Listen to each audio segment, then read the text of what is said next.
سلام دوستانو، که تاسو فکر کو چې د ګوندو درد یوازې د زړښت سره تړلې ستونزه ده، نو باید بیا فکر وکوئ. په دې ورځو کې ډېر ناروغان زما کلینیک ته راځي چې امرونه یې د دیشو یا څلوېښتو کلونو په شاوخه کې دي او د ګوندو ستونزو شکایت کوي.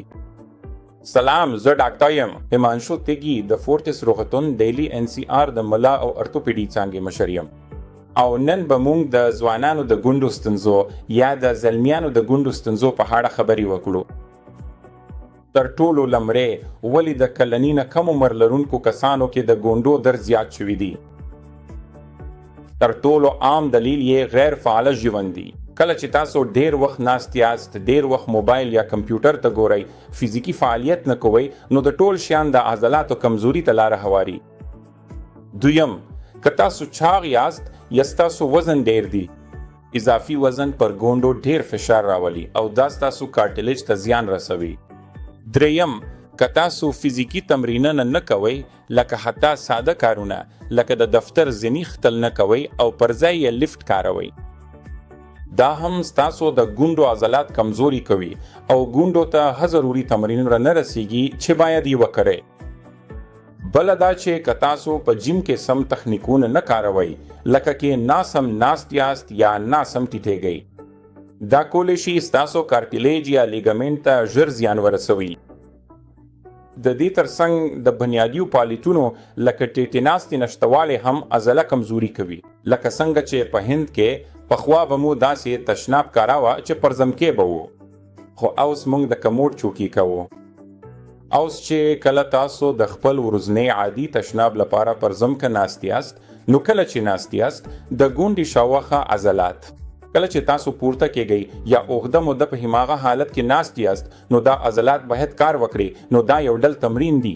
خو کله چې تاسو په آرامه توګه د کموډ چوکۍ باندې ناست یاست، نو دا بنیادی تمرین ته اړتیا ته نه وي.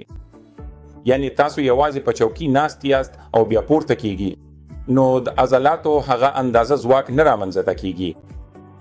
نو په ټوله کې هغه ساده تمرینونه لکه زینې ختل یا د هندي ډول تشناب کول هم کولی شي ستاسو د عضلات ځواک جوړولو کې مرسته وکړي. همداراز کله چې تاسو سپورټس ته ځئ، ځینې وختونه کې بې له مناسبه ګرمېدو یا وارم اپ څخه ورزش کوئ، نو دا هم ستاسو ګونډې له خطر سره مخ کوي.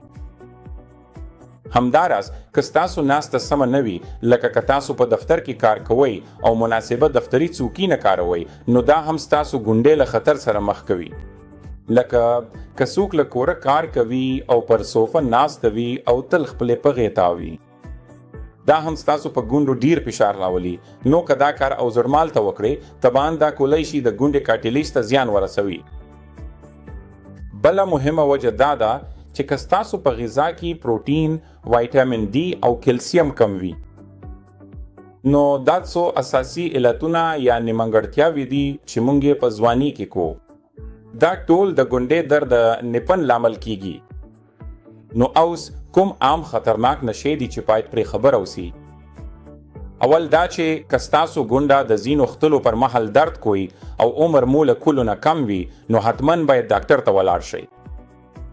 دویم، چې هر ځل د حرکت پر مهال ستاسو په ګونډه کې ټک ټک یا خریلي غونه اورئ.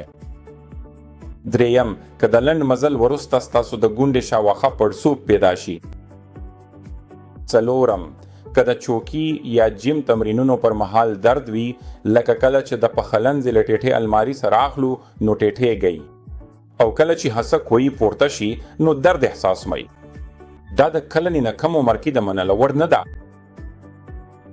بل دا چې که ستاسو په ګونډې کې د بې ثباتۍ احساس وي، یعنی داسې احساس کوي چې د پغې هډوکي او د ورن هډوکي یو ځای سره همغمي نه لري، یعنی یو څه اندازه بې ثباتي موجوده ده، نو دا مال هم ډاکټر ته مراجعه کول مهم وي. یا کې ساده ډول هڅه کوي چې په زمې کا پېښې سره تاو ناست شي، لکه د کومې دعا یا پوجې لپاره، او تاسو نشئ کولی دا کار وکړئ. او که تاسو ځوان یاسته، نو دا موضوع باید جدي ونیسئ. نو د مخنیوي ځینې مشورې دا دي چې باید فعال پاتې شي. باید د تمرین کوم ډول وکړئ، لکه هر ورځ د 5 ورځې لپاره دقیقې چټ قدم وهل یا بایسکل چلول یا لامبو وهل، یا لړ تلغه باید ساده کشي تمرینونه یا د یوګا کوم ډول وکړئ. بل خپل بدن سالم وزن وساتئ. لږ وزن یعنی په ګونډو لږ فشار. نو باید خپل غوړو بوره کمه کړي او هڅه وکړئ چې سالم وزن وساتئ په ځانګړي ډول د کلني واسطه. بل ستاسو غذا باید په پروټین، کیلسیم او ویټامین ډي بډایه وي.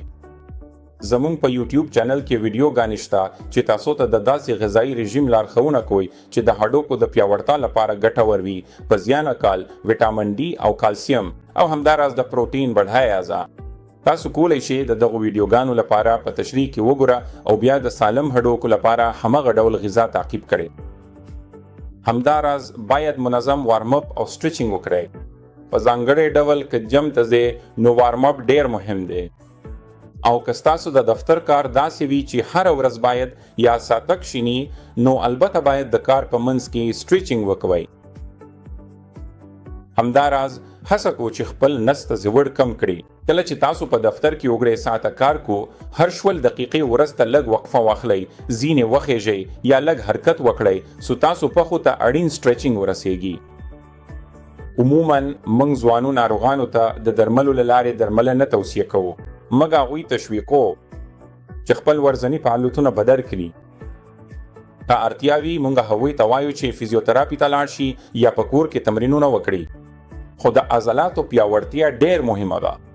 همداراز حرکت هم مهم وي. نو موږ هغوی ته توصیه کوو چې زینې وکاروي. موږ هغوی ته توصیه کوو چې خپل وزن کم کړي.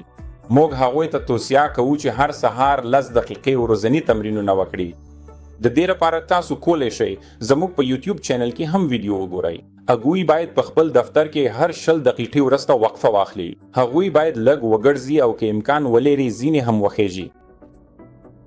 چې په ګونډه کې بې ثباتي وي یا درد ډیر شدید وي یا کې د کلیک غږ تاسو ته اندیشنه درکوي نو باید حتما خپل ډاکټر ته ورشي چې تاسو ایکس ری یا ایم آر آی وکړي ترڅو وګوري چې آیا د غضروف یا منسک کومه ستونزه شته یا د عضلاتو اړوند کومه مسله ده. نو که ستاسو درد څو اونۍ دوام کوي، د ګونډ شاوخوا پړسوب زیاتیږي یا ګونډه مو بې ثباته ده او نشئ ګرځېدلی نو باید حتما خپل ډاکټر ته ورشئ.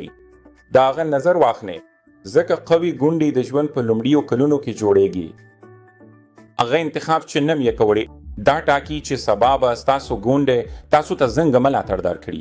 نو داسې مه فکر کوئ چې د ګونډې درد یوازې د 15 کلونو وروسته راځي. که ځوان یاست او د زنګون درد لرئ نو ډاکټر سره مشوره وکړئ او درملنه پیل کړئ.